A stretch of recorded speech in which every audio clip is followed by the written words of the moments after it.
Vamos a empezar con una oración como es de costumbre. Listo, Padre. Estos jueves, en el nombre del Padre, y del Hijo, y del Espíritu Santo. Amén. Señor Jesús, bendito y alabado seas. Te damos gracias porque nos permites reunirnos en tu presencia. Te pedimos que todas las cosas que pensemos, digamos y hagamos durante toda nuestra vida en el día de hoy, todo parta de ti como su fuente y todo llega a ti como su fin. Y lo hacemos con la oración de los hijos de Dios que tú mismo nos enseñaste. Padre nuestro que estás en el cielo, santificado sea tu nombre. Venga a nosotros tu reino. Hágase tu voluntad en la tierra como en el cielo. Danos hoy nuestro pan de cada día. Perdona nuestras ofensas, como también nosotros perdonamos a los que nos ofenden, y no nos dejes caer en la tentación, y líbranos del mal. Amén. En el nombre del Padre, y del Hijo, y del Espíritu Santo. Amén. Muy bien, queridos hermanos, estamos en este jueves, primer jueves del año, de reflexiones católicas, y se ha propuesto el tema que tiene continuidad con los dos temas anteriores que hemos estado viendo, y estos a su vez con los que hemos visto en todos estos días de Adviento y los primeros días de Navidad. Y les voy a mencionar simplemente los títulos para, en primer lugar, referir esa relación. Nosotros en el jueves 22 de diciembre, antes de la Navidad, en el último día de los jueves, en el tiempo de Adviento, teníamos el tema del origen del hombre. Y era la pregunta de las criaturas humanas de todos los tiempos acerca de Dios, y especialmente acerca de quién es Jesucristo, verdadero Dios y verdadero hombre. Y decíamos que el Señor nos revela la verdad de quién es Dios y quién es el hombre, como nos enseña el Concilio Vaticano II en la encíclica Gaudium et Spes numeral 22. El siguiente jueves, el 29, nosotros, ya luego de ver este primer punto, veíamos el tema ya en tiempos de Navidad, durante la octava, antes de acabar el año, el jueves 29, decíamos llamados a ser testigos del Verbo. Y cómo, empezando por la figura de Juan Bautista, desde el prólogo que habíamos visto el 25 de diciembre y que volvimos a contemplar el 31 de diciembre, séptimo día de la octava, se nos decía que luego de hablar del Verbo eterno, el Logos, la palabra, que estaba junto a Dios y que era Dios y que todo fue hecho por la palabra y que la palabra campó entre nosotros. Nos decía el prólogo, nos dice el prólogo de San Juan, el capítulo primero, los primeros 18 versículos, a eso le llamamos el prólogo de San Juan, que apareció un hombre, Juan, que él no era la luz, sino testigo de la luz. Y nosotros estamos llamados, decíamos, también a ser testigos de la luz. Intentamos responder esa pregunta: ¿qué significaba ser testigo de Jesucristo? Y el desafío enorme.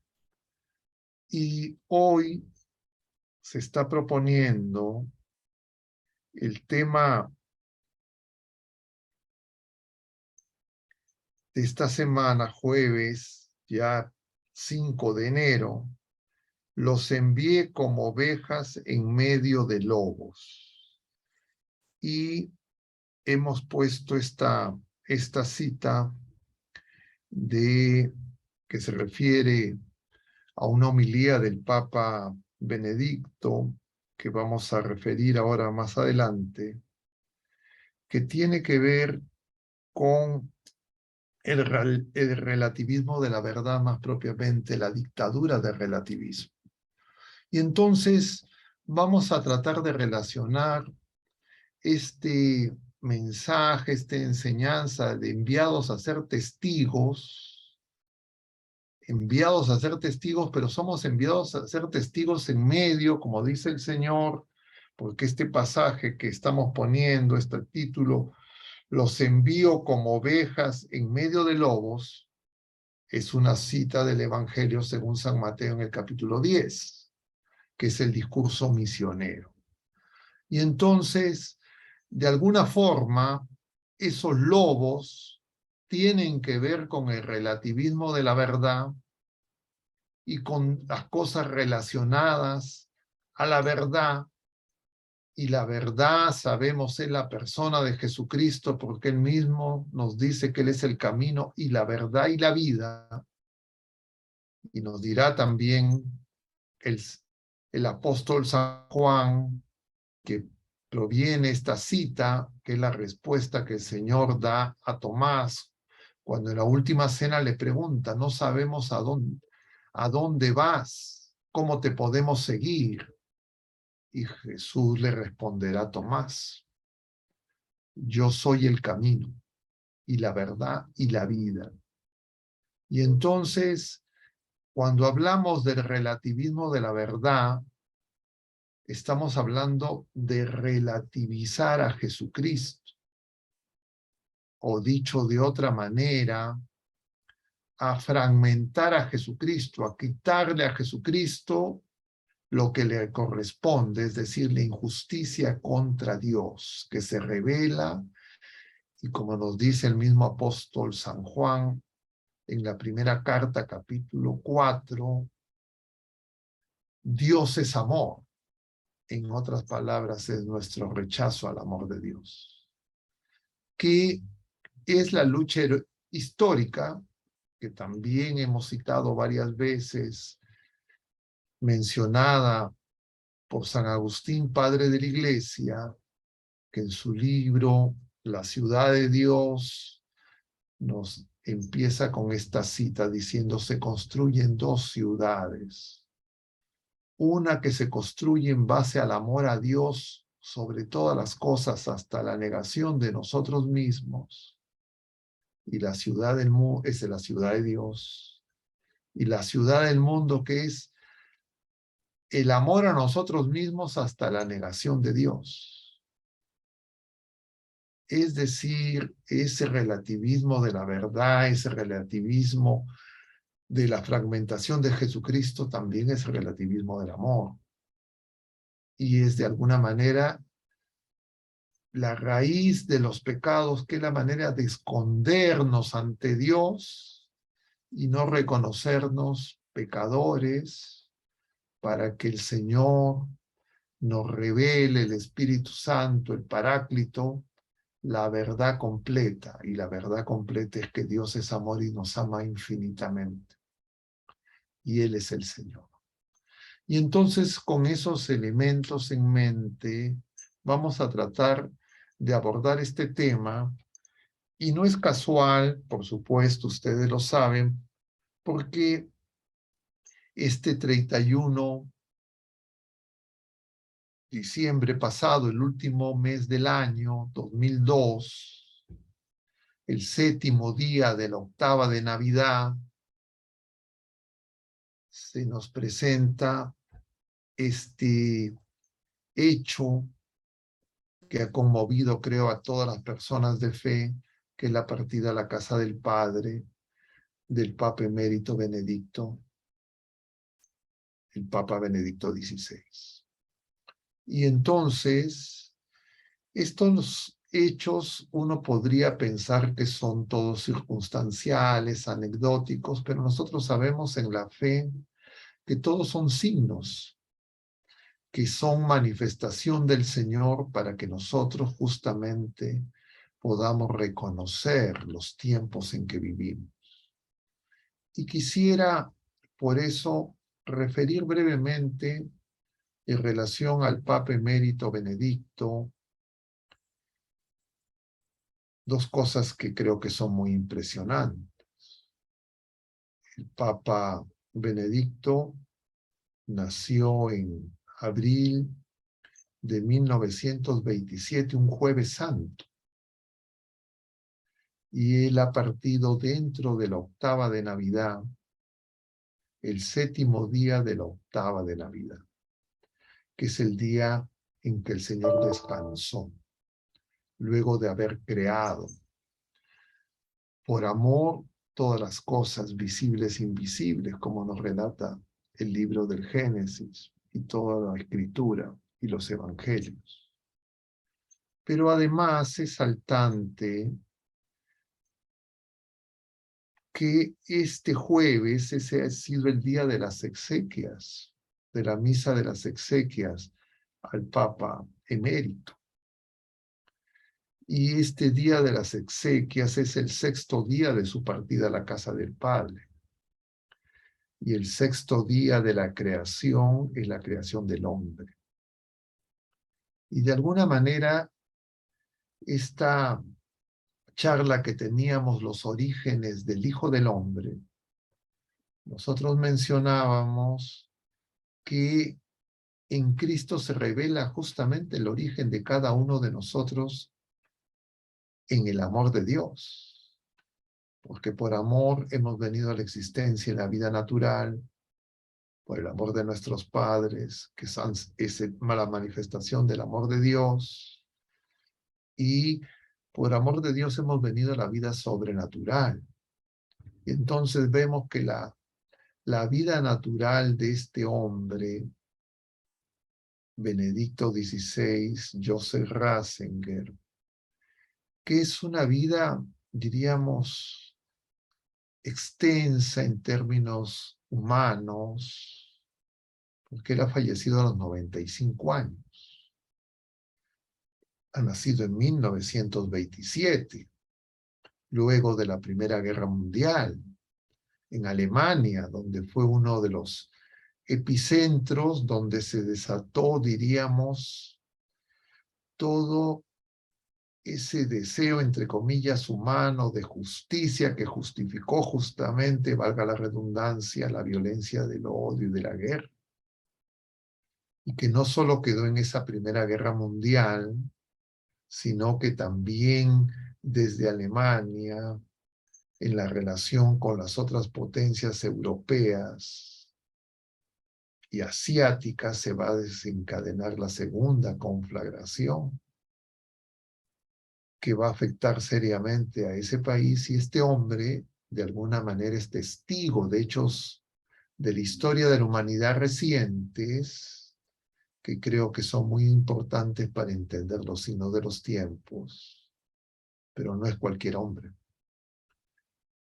Un clérigo que llega a ser obispo, una persona estudiosa, un teólogo reconocido, profesor universitario, participante como asesor en el Concilio Vaticano II, nombrado cardenal, hecho cardenal por el Papa San Pablo VI y colaborador cercano del Papa San Juan Pablo II desde su cargo como prefecto de la doctrina de la fe, que ejerció por más de 20 años.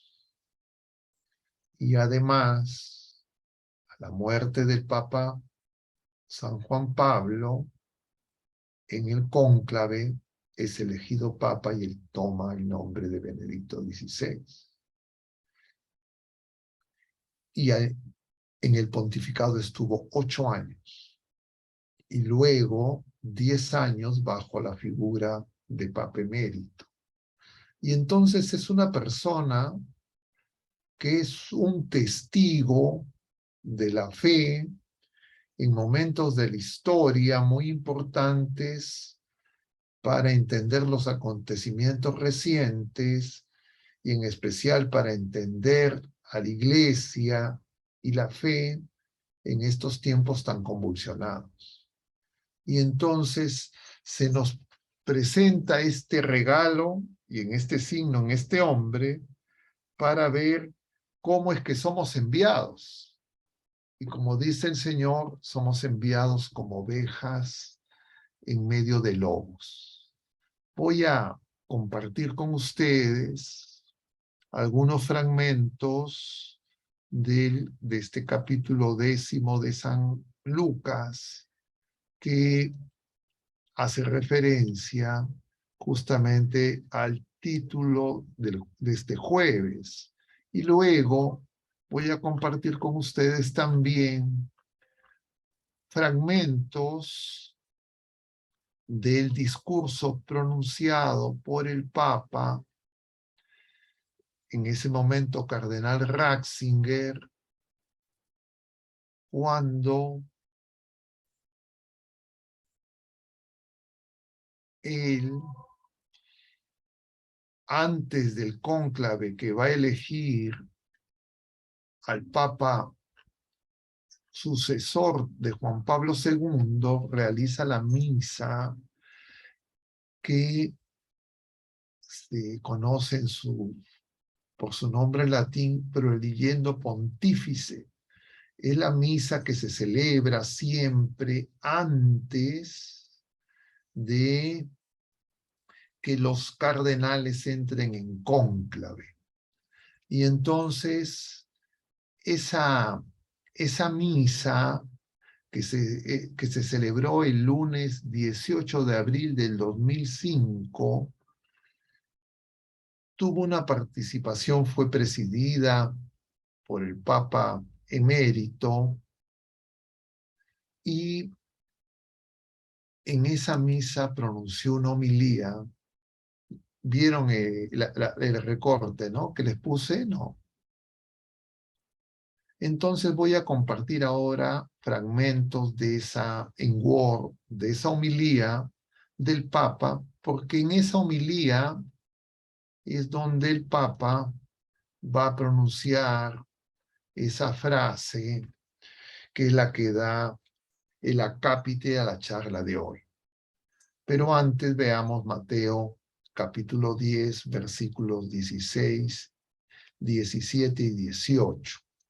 Miren, dice el Señor, que los envío como ovejas en medio de lobos. Sean pues prudentes como las serpientes y sencillos como las palomas. Guárdense de los hombres, porque los entregarán a los tribunales y los azotarán en sus sinagogas. Y por mi causa serán llevados ante gobernadores y reyes, para que den testimonio ante ellos y ante los gentiles. Y efectivamente, esto alude a lo que también el Señor en otro pasaje, ante la pregunta de Pedro, luego voy a dejar de compartir un momento, luego de, estoy compartiendo, ¿no? ¿O no? ¿No estoy compartiendo? Sí. No, padre, no, no. Ah, bueno, entonces disculpen, entonces no tengo que, voy a volver a compartir después entonces.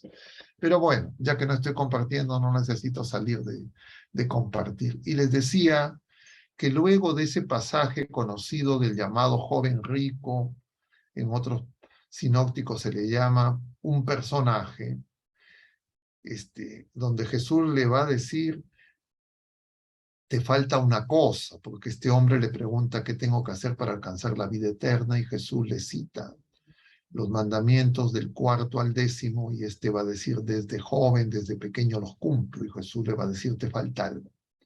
Vende todo lo que tienes, repártese a los pobres, y luego sígueme. Y dice que este hombre se alejó, triste, porque tenía muchas riquezas, y eso escandaliza a los discípulos que lo escuchaban. Y Pedro le va a preguntar a Jesús, ¿a nosotros qué nos va a tocar?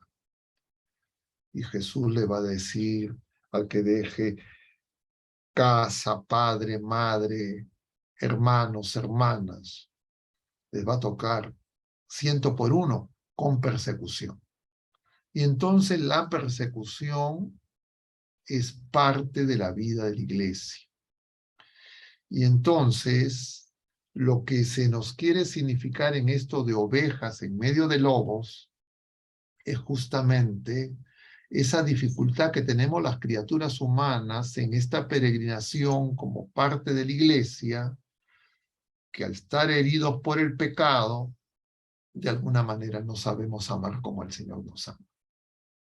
Y consecuencia de ese egoísmo, de esa soberbia, de ese amor a nosotros mismos, nos convertimos no en ovejas, sino muchas veces en lobos.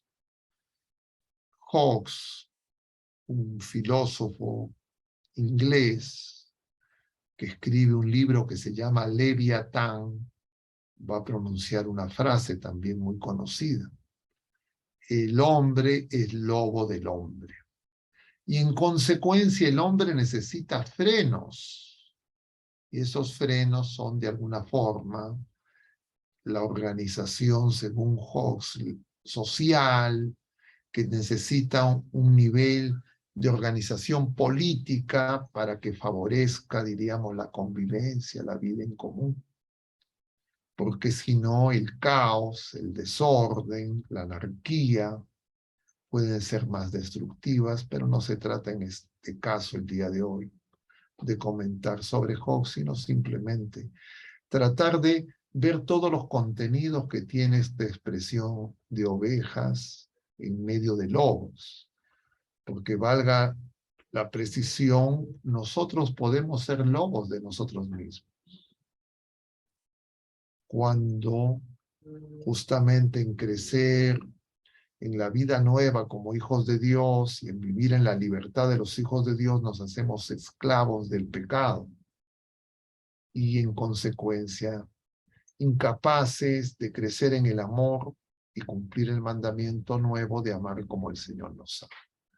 Y entonces ahora sí vamos a compartir los fragmentos de esta homilía del Papa para ir al punto de esta mención que hace él en esta homilía de justamente la dictadura del relativismo. Y vamos a este punto.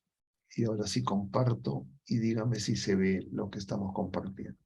Bueno, esto es lo que yo Sí, creía que padre. estaba compartiendo, que era la cita de Mateo, capítulo 10, versículo 16, que es el que hemos tomado en sus primeros, en su primera oración.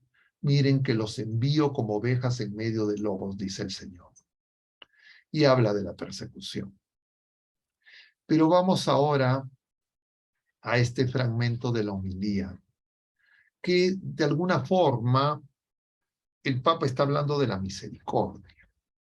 Y entonces nos dice, haciendo referencia a la primera lectura, que es la cita de Isaías 61:2, dice el Papa.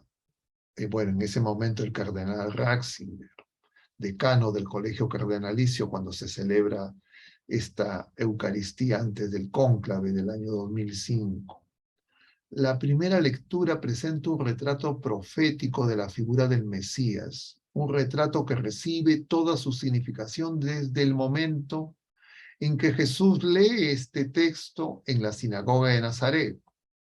Lo hemos visto cuando comentábamos este mismo fragmento del origen del Hijo del Hombre.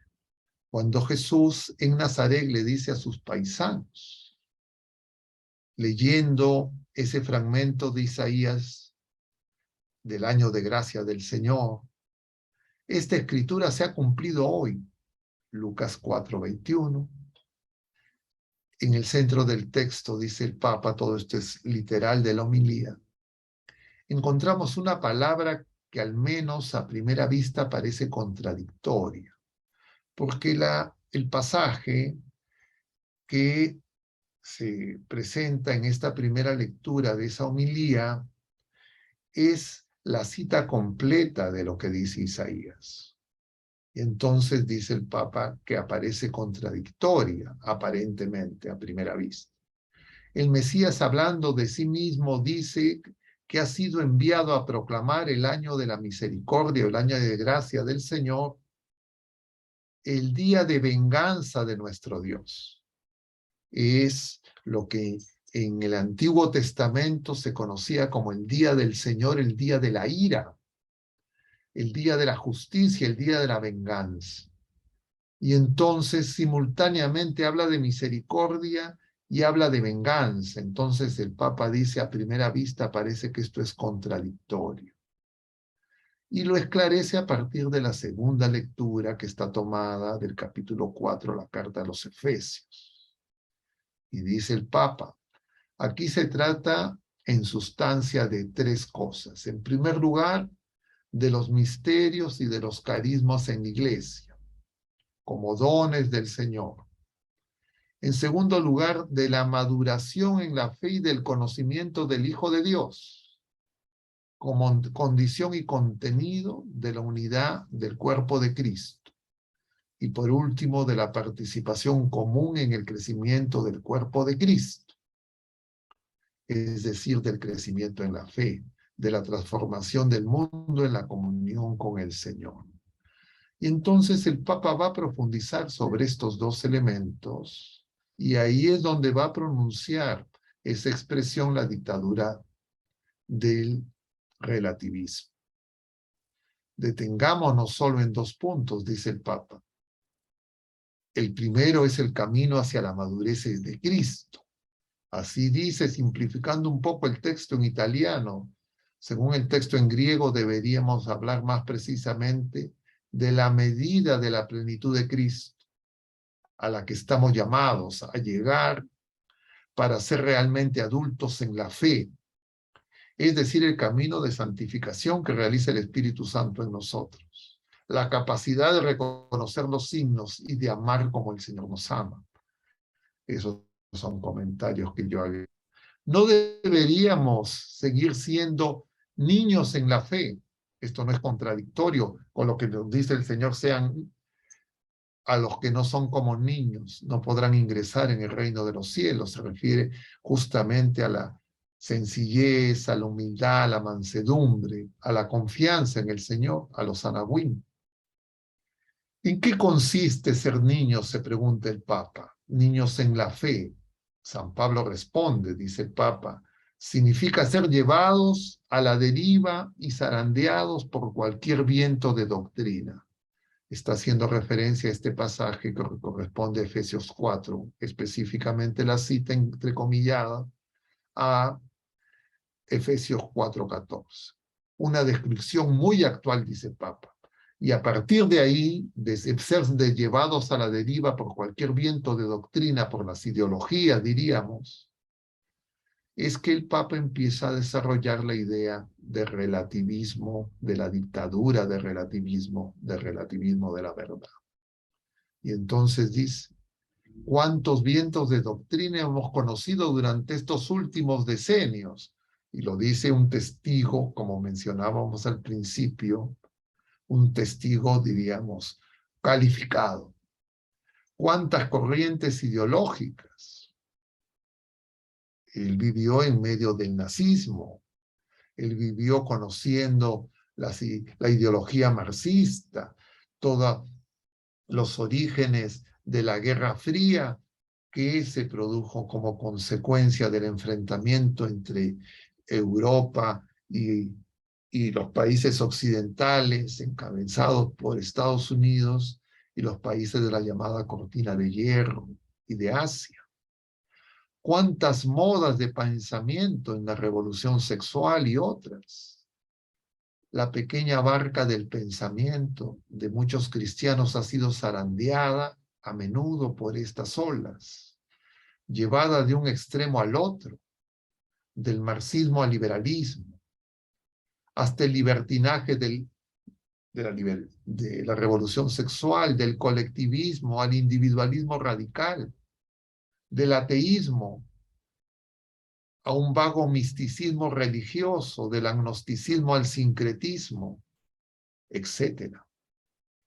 Cada día nacen nuevas sectas y se realiza lo que dice San Pablo sobre el engaño de los hombres, sobre la astucia que tiende a inducir a error. Algunos tienen una fe clara según el credo de la Iglesia. A menudo se le aplica la etiqueta a el que tiene esa fe clara de fundamentalismo, mientras que el relativismo, es decir, dejarse llevar a la deriva por todo viento de doctrina, voy a sombrear esto,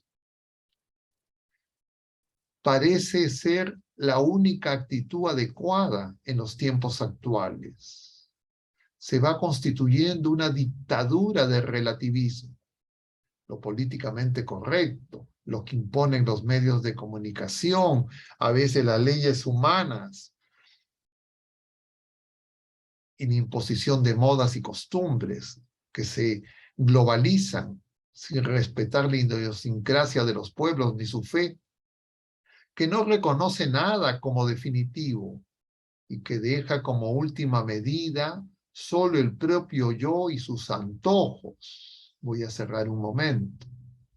Y esto nos retrotrae ni siquiera a la época moderna, sino, como bien sabemos, a la etapa presocrática, porque justamente los filósofos griegos, que justamente dan origen a la filosofía, a la búsqueda de la ciencia, usando las capacidades humanas, combaten a los sofistas, que justamente decían, el hombre es la medida de todas las cosas, es decir, nuestra subjetividad y toda esta nueva, diríamos, reemergencia de ese sofismo, de esos sofistas que reemergen con Descartes, cuando dice pienso, luego existo.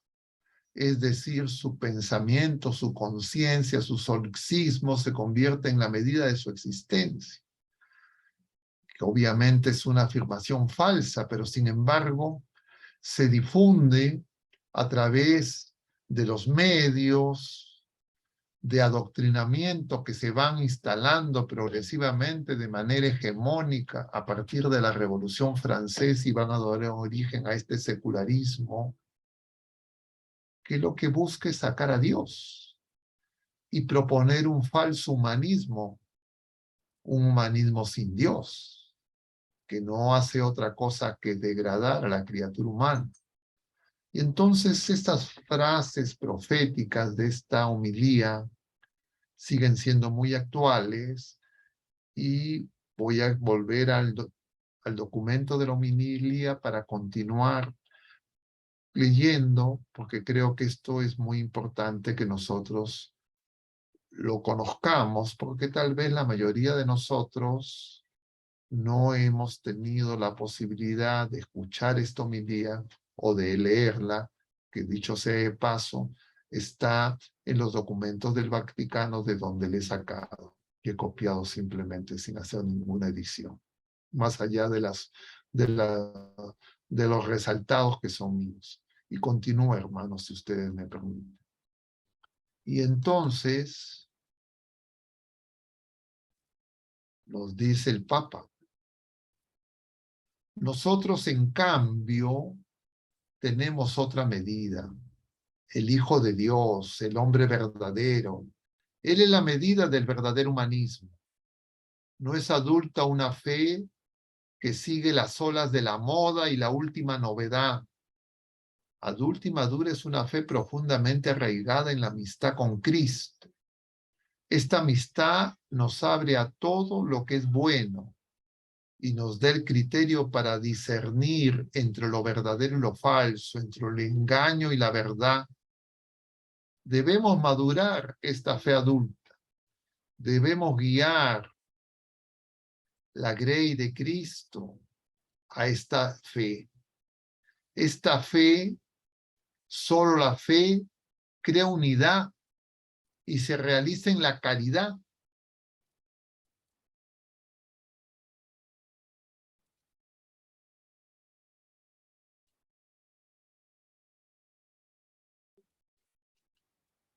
A este propósito, San Pablo, en contraste con las continuas peripecias de quienes son como niños zarandeados por las olas, nos ofrece estas hermosas palabras.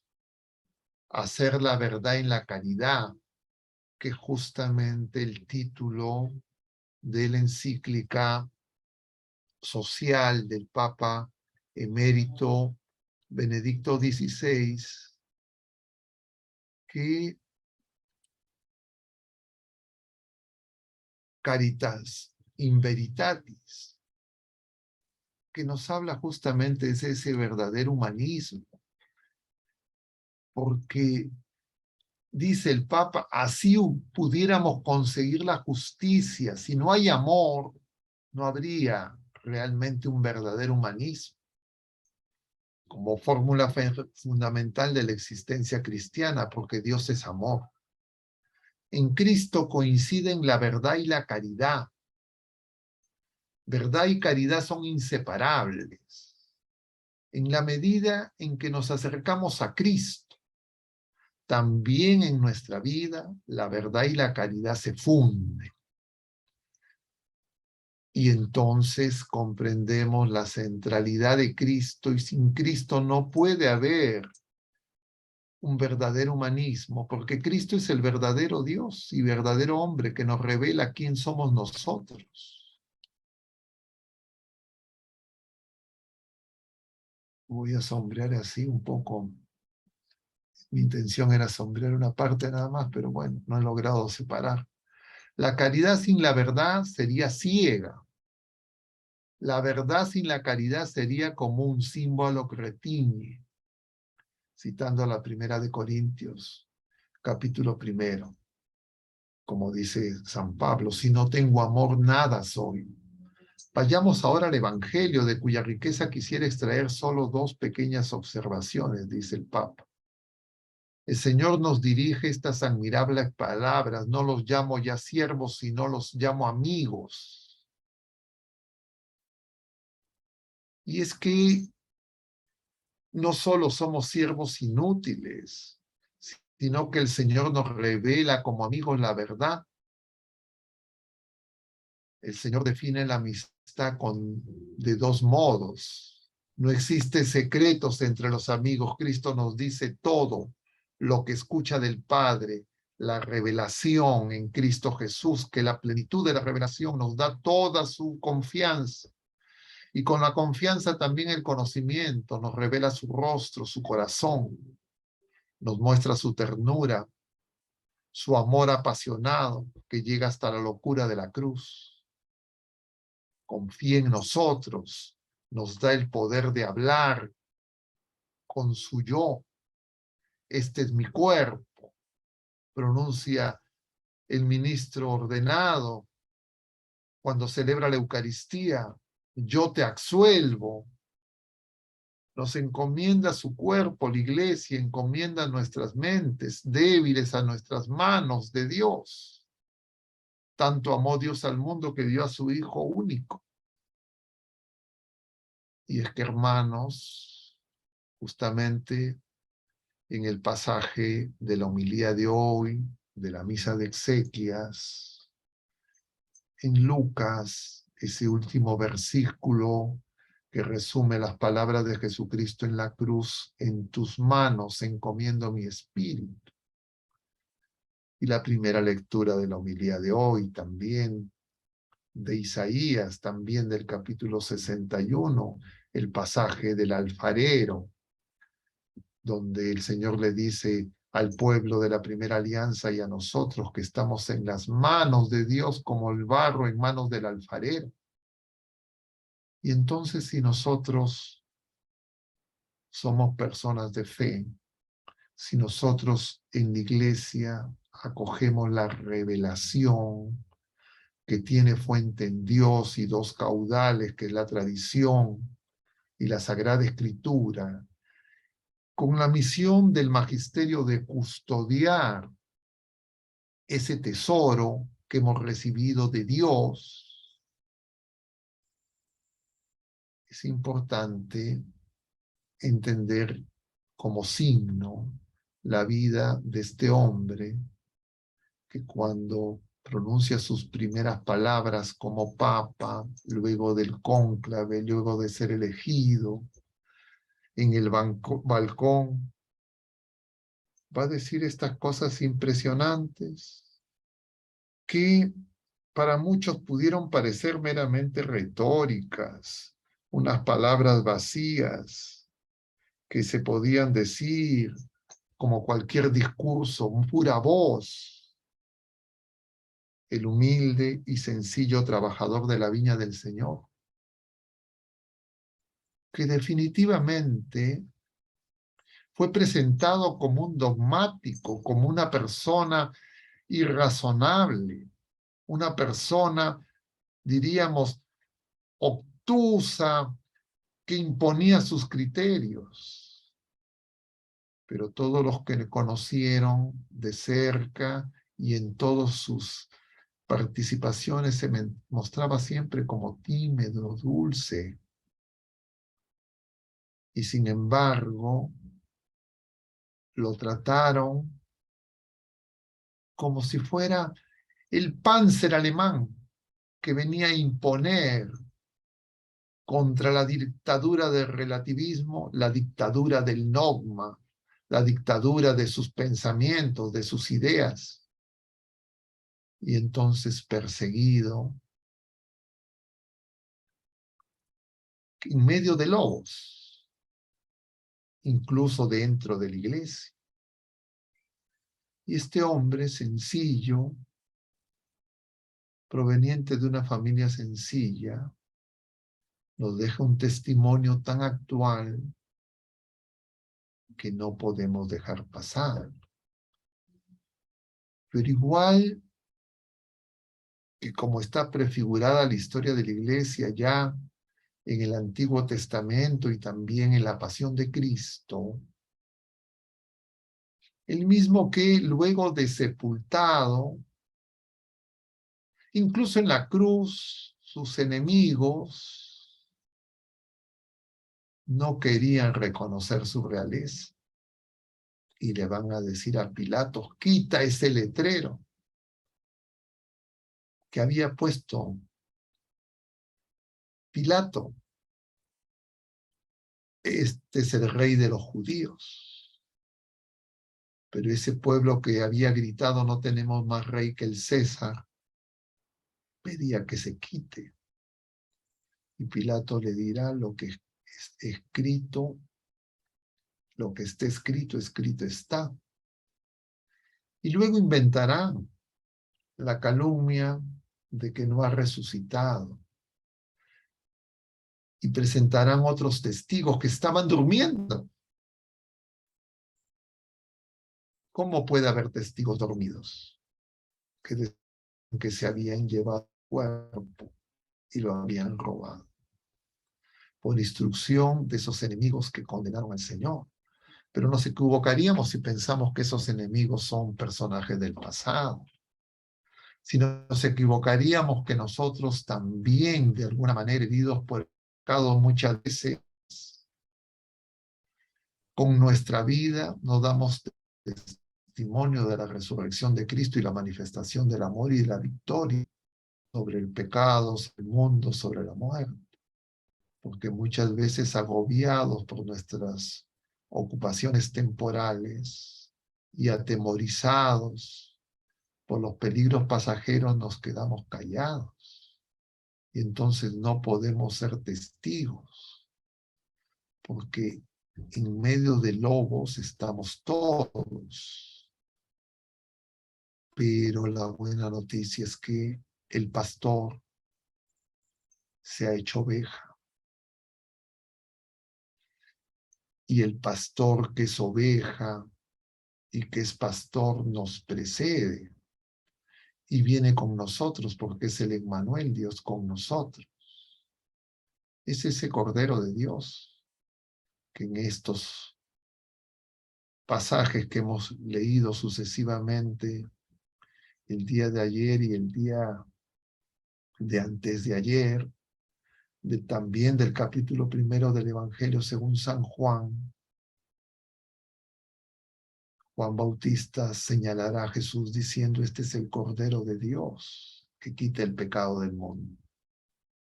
Y el pecado del mundo es que, engañados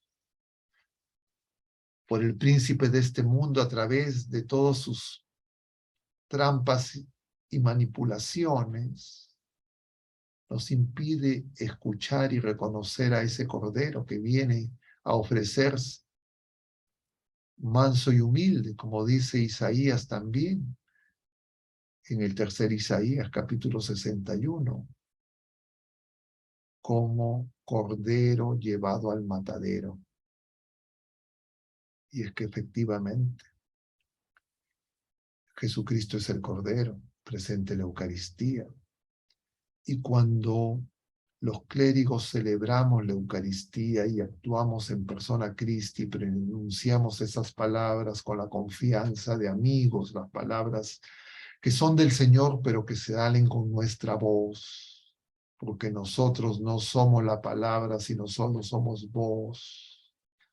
El Señor nos revela la verdad completa. Y la verdad, que es el amor de Dios, nos hace libres para que nosotros también podamos ser capaces de amar como el Señor nos ama. Y cuando nosotros amamos como el Señor ama, nos hacemos siervos, como el siervo de Yahvé, porque el amor se manifiesta en el servicio. Y ese servicio es llevar a Jesucristo. Es dar testimonio de quien viene a liberarnos. Y esa es la misión de la iglesia.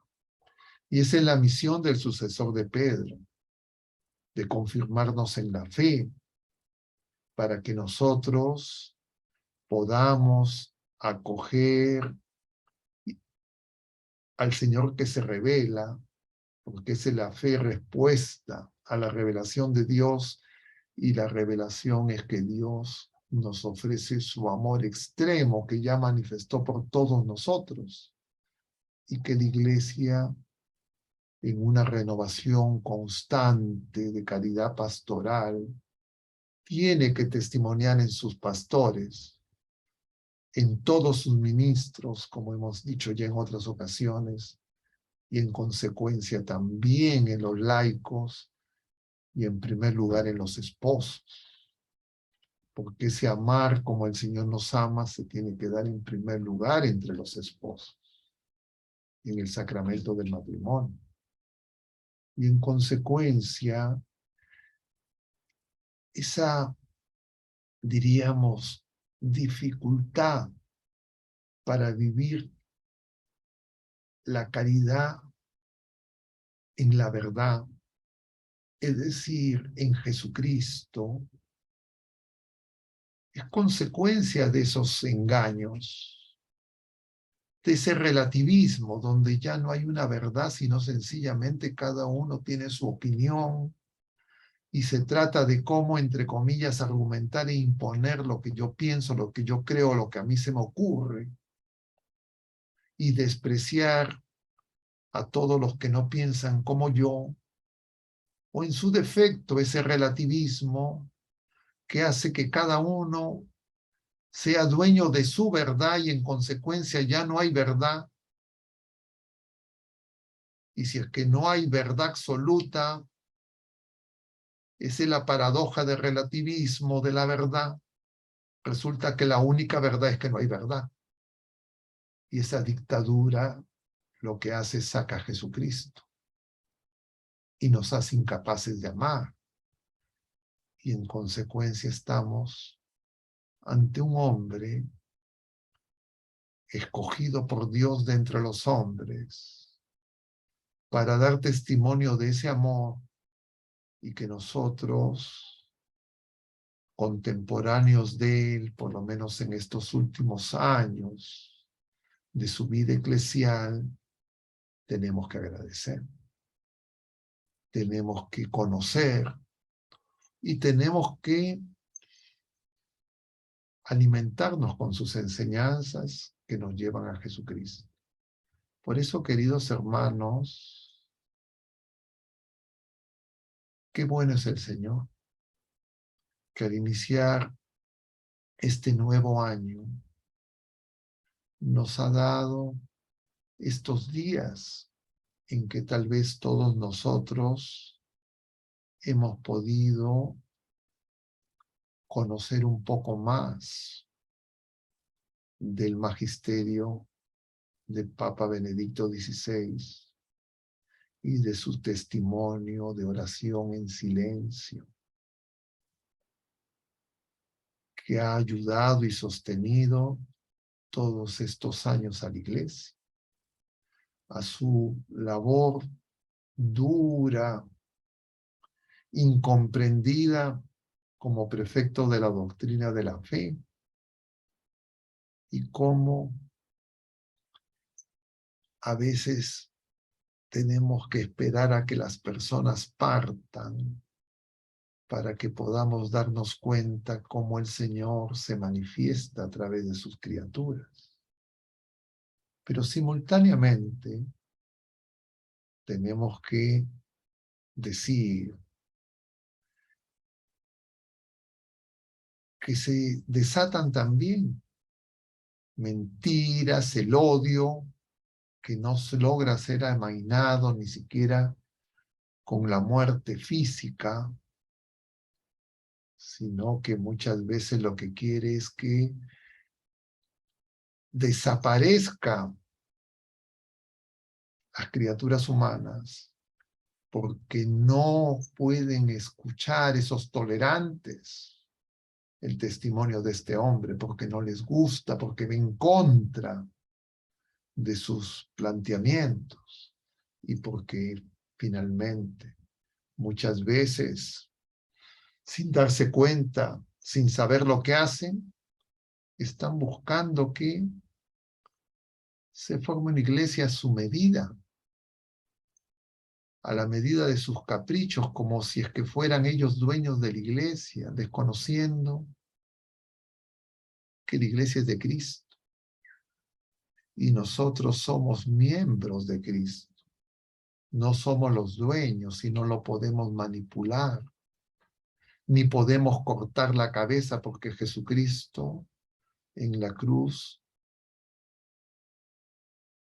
ningún hueso se le quebró, y Él, que es el Señor, nacido manso y humilde en Belén, la casa del pan, donde se criaban los corderos para ofrecerse en sacrificio en el templo de Jerusalén, Él sigue vivo en medio de nosotros.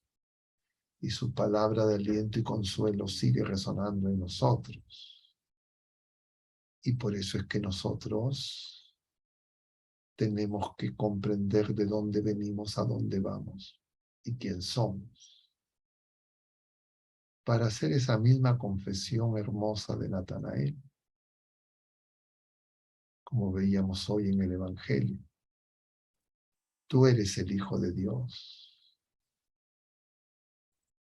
Eres el Dios vivo, el testigo que ha enviado el Padre para que se nos revele la verdad completa en el Espíritu Santo, que Él mismo envía de junto al Padre, y nos amemos como el Señor nos ama. Yo quisiera detenerme en este momento para dar espacio de algún tipo de intercambio, preguntas y comentarios. Hemos empezado un poco tarde y en consecuencia quedan muchas cosas por comentar y mencionar. Y entonces, si es que tuvieran ustedes algún comentario o una pregunta, de repente podemos tener un espacio de intercambio. Muchas gracias, hermano. Las gracias a usted, padre. Sí, hay una primera pregunta. Dice, padre, la fragmentación de Jesucristo a la que mencionó al principio obedece a un intento del mundo por minimizarlo y destruir su significado. Desde el principio esto queda mencionado, ¿no? San Marcos en el capítulo 8, en Cesarea de Filipo, justo a la mitad del Evangelio, que tiene 16 capítulos, le pregunta a sus discípulos: ¿quién dice la gente que soy yo? Y entonces la gente va a decir: es un profeta,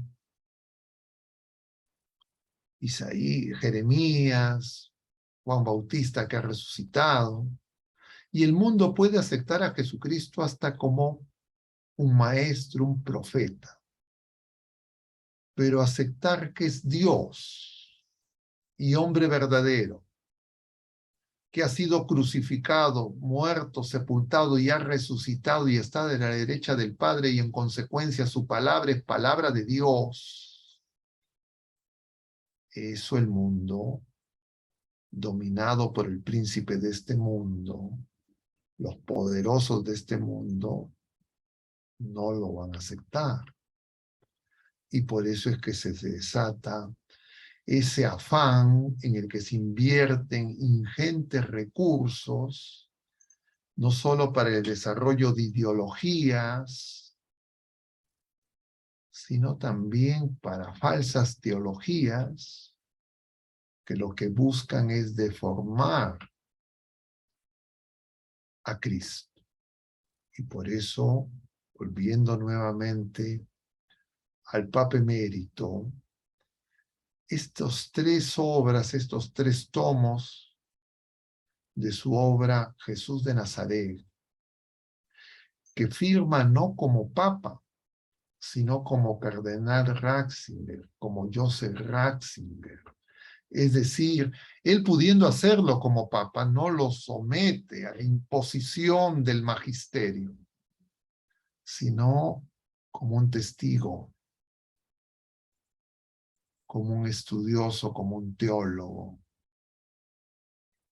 pero dando testimonio de quién es Jesucristo.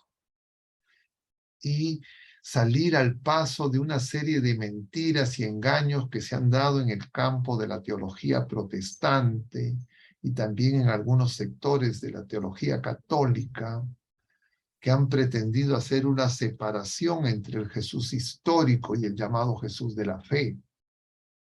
Es decir, entre el testimonio de los apóstoles y Jesucristo real, como diciendo, estos hombres están hablando de cosas que ellos imaginan, no son testigos, porque no pueden aceptar testigos, y entonces inventan a testigos dormidos, porque esos supuestos teólogos están hablando de sus especulaciones meramente humanas, de sus delirios a lo largo de la historia.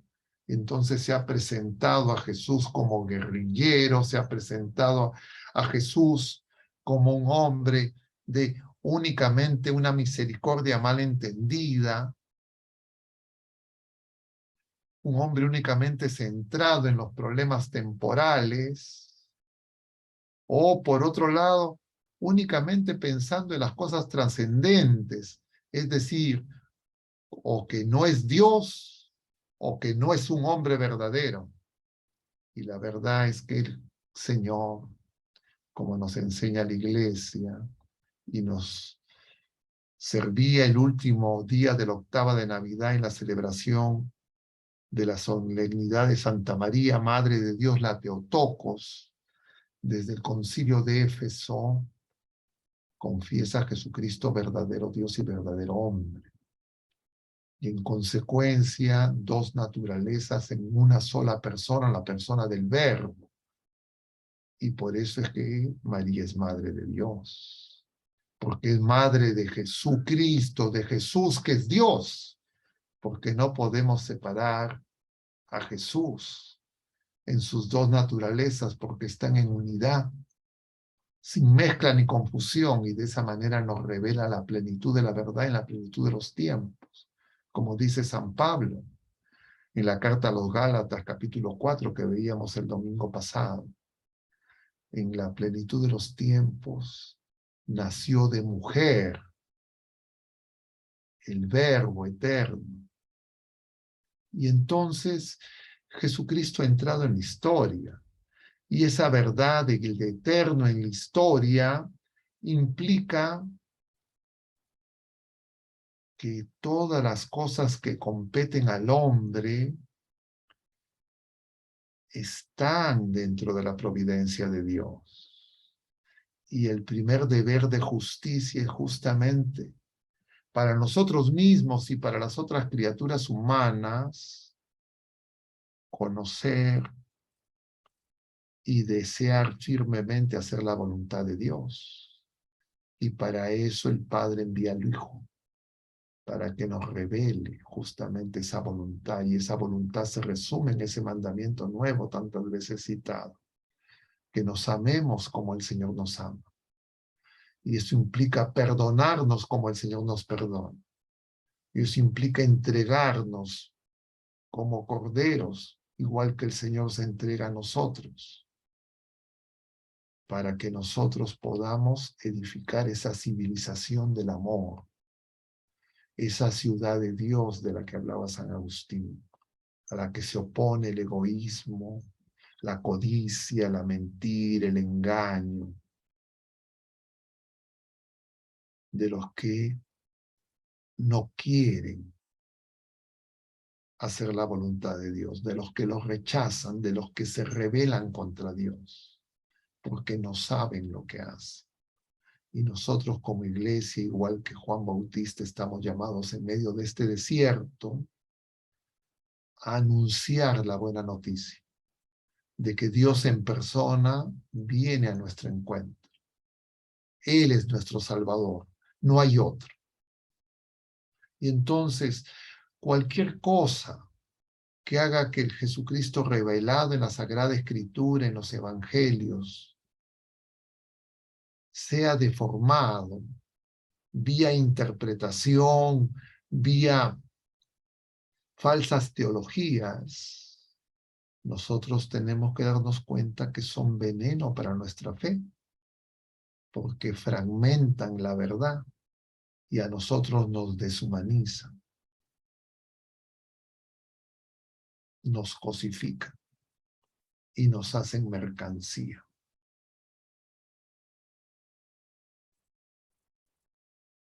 Gracias, padre. Hay otra pregunta también que nos hace un hermano. Dice, padre, ¿qué diferencia o coincidencia hay entre los términos relativismo de la verdad y relativismo moral?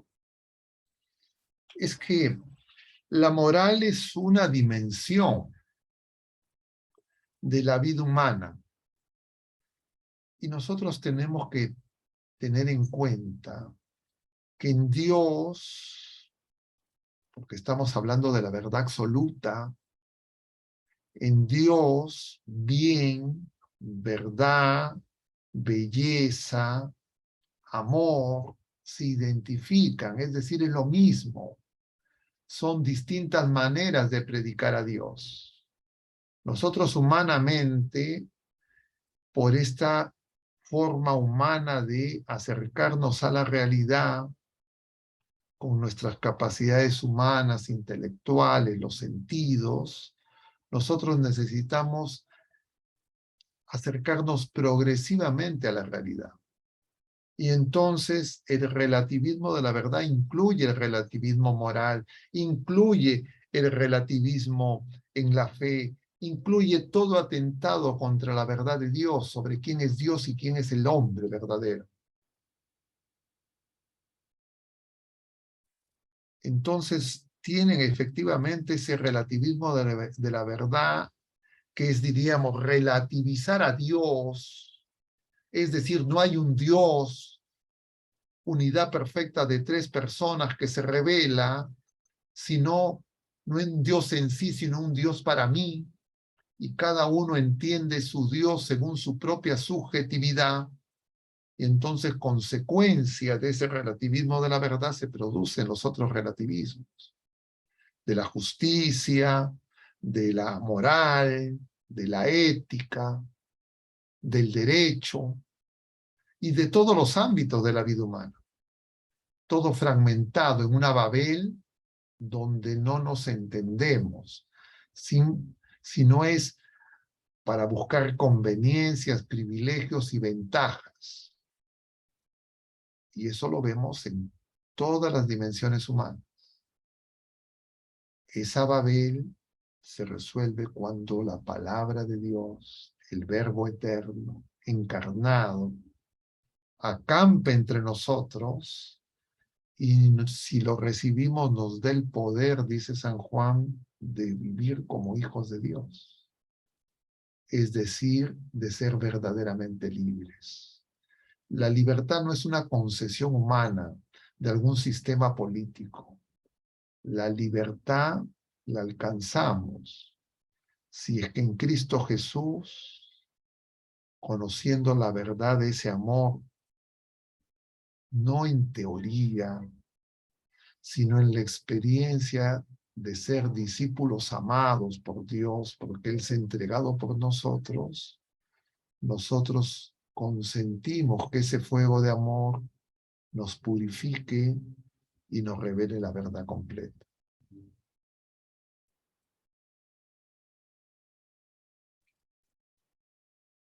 Padre, hay otra pregunta, ¿no? Que dice, ¿acaso el Papa Benedicto fue una oveja en el mundo de lobos, ¿no? Cuya renuncia obedeció a que encontró que no tenía fuerzas para enfrentarlo? ¿Por qué renunció el Papa? ¿Por qué renunció en Papa? Es lo que nosotros conocemos del Papa, que es lo que él ha declarado. ¿Qué hay en su fuero interno? ¿Qué había en su fuero interno? Pues es un misterio. Pero definitivamente tengamos en cuenta las dificultades que enfrentó el Papa Benedicto, el contexto en el que se produce esa renuncia. Pero esa renuncia no fue abandonar a la iglesia. Esa renuncia es ejercer el ministerio petrino, pero no es una renuncia a dar testimonio, no es una renuncia a anunciar y proclamar la verdad del Evangelio, y al contrario, en la oración ha sostenido a la iglesia. Y entonces esas elucubraciones acerca especulativas, acerca de la renuncia,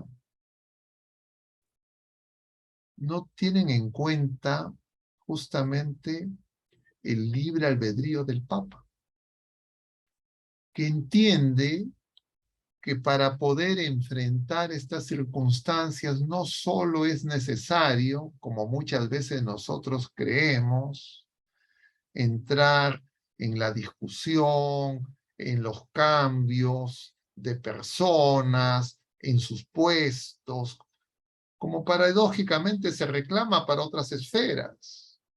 Ante el escándalo que se desató en varios países a raíz de los abusos sexuales, se decía, ¿y por qué la iglesia los encubre cambiando a la gente de lugar de prestación de su servicio? Y entonces decía, no deben de cambiarlos, los deben de destituir, sacar. Pero sin embargo, esas mismas personas a veces dicen, y este papa renunció porque fracasó, porque fue cómplice. Y es que no son capaces de entender el legado y el testimonio de ese magisterio, diríamos, silencioso de la oración.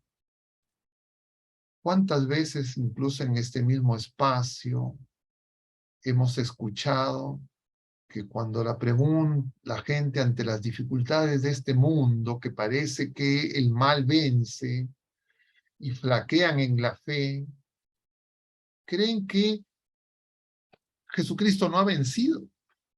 Y entonces cuando uno les dice, o cuando demandan, ¿y qué tenemos que hacer?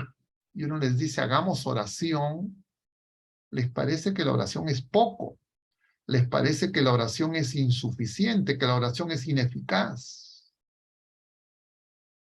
porque no entienden el misterio de Cristo, no entienden el testimonio del Supremo Pastor, que en el momento culminante de su vida terrena subió a la cruz. Y en ese momento, en oración, aparentemente no hacía nada, aparentemente maniatado por los clavos y por sus captores y sus enemigos que le gritaban, bájate, aparentemente no estaba haciendo nada. Y es que nosotros necesitamos entender que la fuerza de la iglesia y sostenernos y mantenernos en la fe necesita de la oración. Y el Papa Benedicto así lo entendió.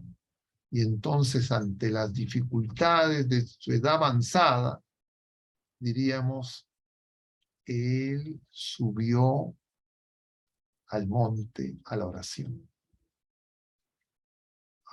silenciosa, perseverante.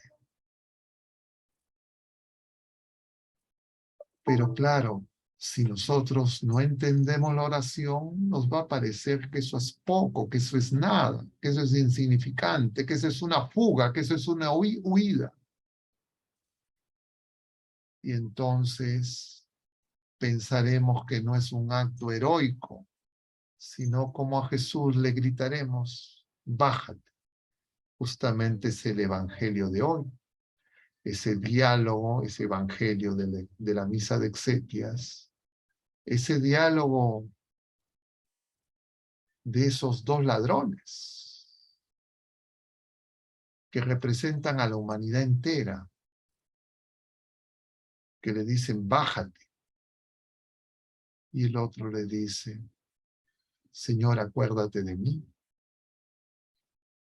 Y entonces, queridos hermanos, nosotros hemos recibido un testimonio hermoso de fe. Y en los últimos años tenemos papas santos. En San Juan Pablo, en San Pablo VI, en San Juan XXIII. Y en Benedicto, que no está canonizado, pero que es realmente su testimonio de vida, de amor a Jesucristo y a la Iglesia, son heroicos. Que para poder aquilatar, necesitamos ir al Señor y a preguntarle al Señor que nos diga quién es Benedicto. Encontraba en estos días antes de este jueves testimonios de exorcistas que no he confirmado y no sé si es que son cosas que a veces, como dicen estas cosas sin confirmar, que un exorcista en estos últimos días, en medio del rito de exorcismo, al cantar las letanías, mencionó a San Benedicto XVI. Y que el demonio enfurecido en ese momento le decía, no me menciones ese nombre. Queridos hermanos, nosotros tenemos que hacer oración. Muchas veces nuestra especulación nos puede llevar a complicaciones y a confusiones.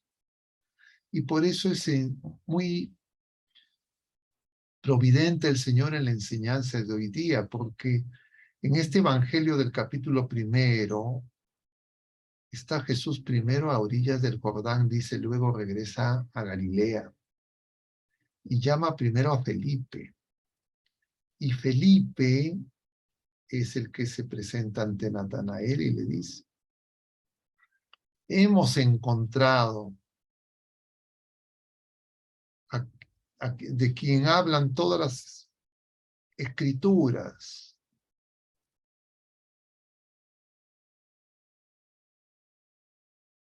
a Jesús, hijo de José de Nazaret.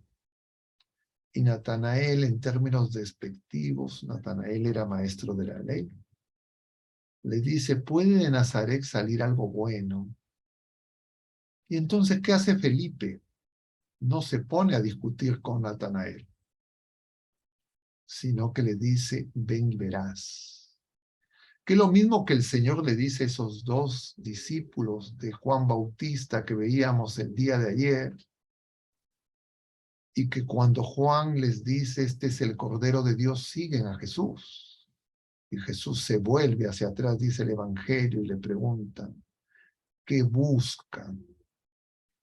Y ellos les dicen, Rabí, ¿dónde vives? Y Jesús les dice, vengan y verán. Nosotros para poder ver, reconocer la verdad, necesitamos ir a Jesús.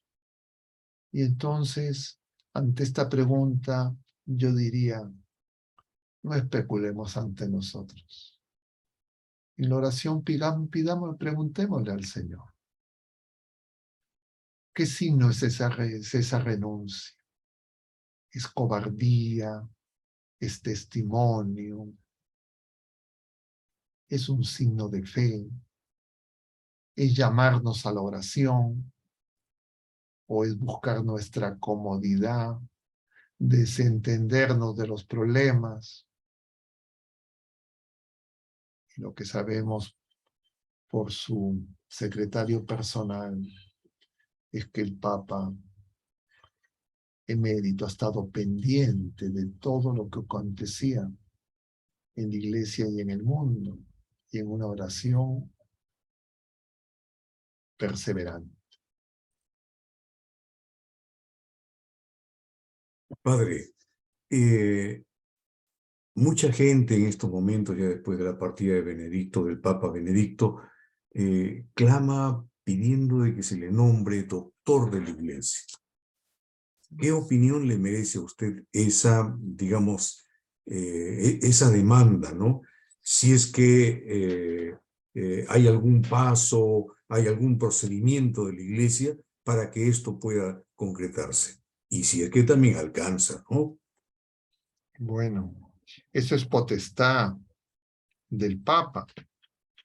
Y esa potestad del Papa no es arbitraria, sino que para ser nombrado doctor de la Iglesia se tiene que reconocer en primer lugar a un santo. Y ese santo tiene que ser un santo que enseña. Y entonces diríamos, el Papa emérito Benedicto tiene ya esa segunda parte, porque como maestro, teólogo, diríamos sus méritos son innegables. Sus obras, más de 20 tomos voluminosas, están llenas de sabiduría de Dios, pero no está canonizado. Y entonces se necesitaría que los otros requisitos necesarios para ser canonizado se cumplan. Y para eso justamente nosotros, si es que amamos al Papa Benedicto, tenemos que hacer oración y encomendarnos a su intercesión para que el Señor misericordioso confirme como signo de su misericordia a este tiempo en la santidad de este hombre, y entonces pueda ser beatificado y ulteriormente canonizado.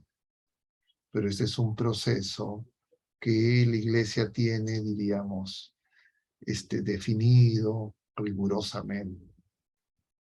Doctor de la Iglesia requiere esos dos requisitos.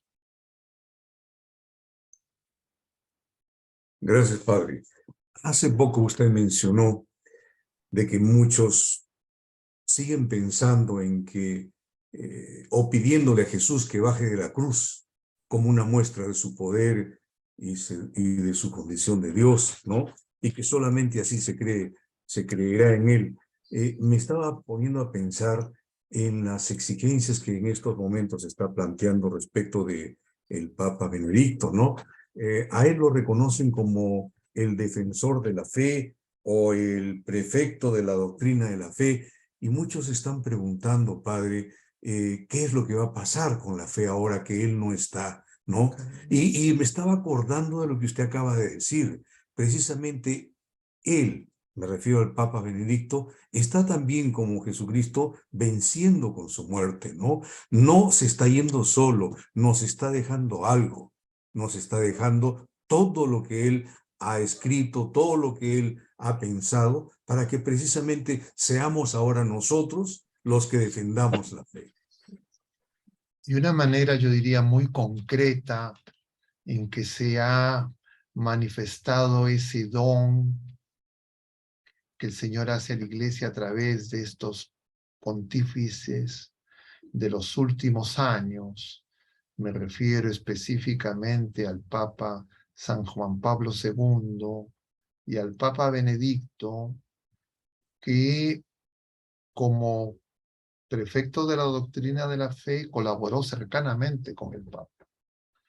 Y entre otras cosas, bajo el pontificado del Papa San Juan Pablo y bajo la dirección del cardenal Ratzinger, se produjo el Catecismo de la Iglesia Católica, que es un documento que necesitamos nosotros comprender en toda su riqueza, porque en estos momentos, ya desde hace algunos años, vemos entre clérigos, entre teólogos, dentro y fuera de la iglesia, que se dicen una y otra cosa. Y a veces también en nuestras comunidades parroquiales, en nuestros grupos, tenemos distintos, entre comillas, opiniones. Y entonces nosotros tenemos que saber que ante esa situación no estamos huérfanos.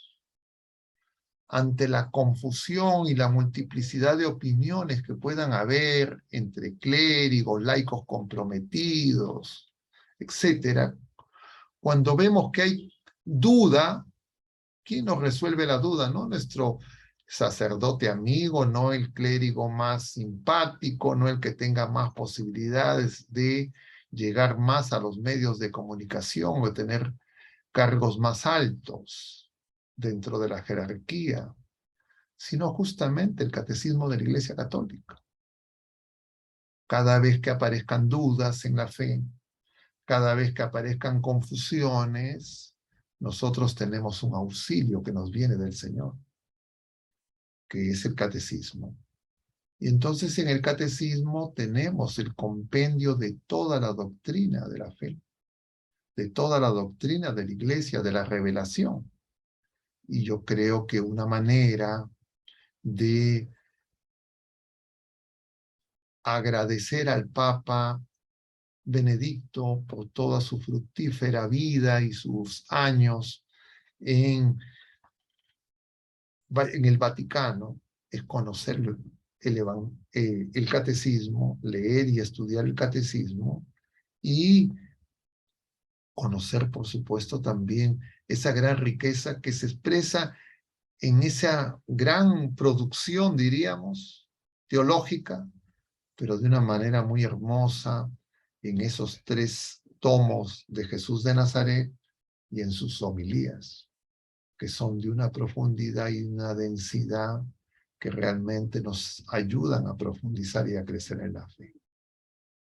Y entonces hay mucho definitivamente que tenemos que reconocer y agradecer a la labor intensa y fructífera.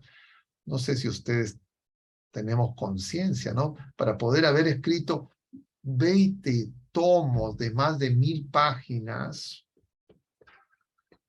tengamos en cuenta lo que significa ese esfuerzo, lo que requiere de capacidad, de disciplina, de dedicación. Y definitivamente, como esos son dones, son bienes, todos los dones, todos los bienes vienen de Dios, cuando sirven para dar mayor gloria a Dios y a su iglesia. Gracias, Padre. Creo que este tema da para mucho más. Y desde ya no me voy a dirigir en representante de todos nuestros amigos por ahí, pero creo que convendría, Padre, conocer más de la obra de este gran Papa. De repente hablar más de su obra, Jesús de Nazaret, que es una obra muy importante.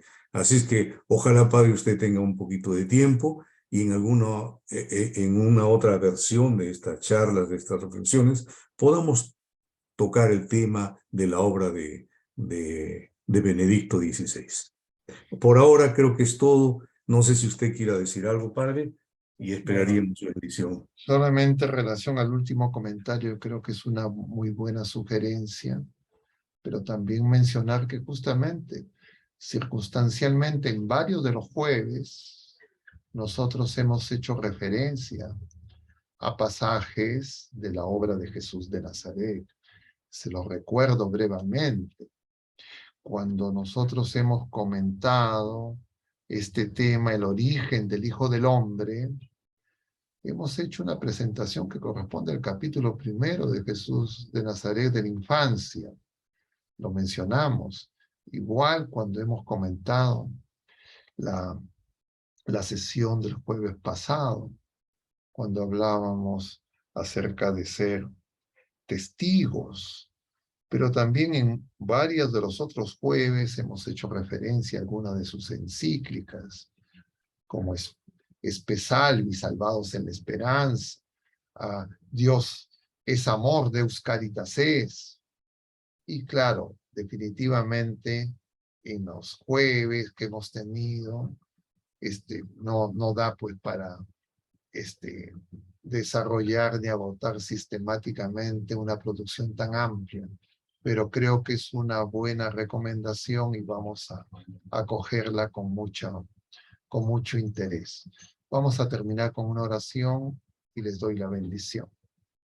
Dios te salve María, llena eres de gracia, el Señor es contigo. Bendita eres entre todas las mujeres, y bendito es el fruto de tu vientre Jesús. Santa María, Madre de Dios, ruega por nosotros pecadores, ahora y en la hora de nuestra muerte. Amén. El Señor esté con ustedes. Y con tu La espíritu. bendición de Dios Todopoderoso, Padre, Hijo y Espíritu Santo, descienda sobre todos ustedes y permanezca para siempre. Mucho ánimo, queridos hermanos. Que Dios los bendiga. Hasta la próxima.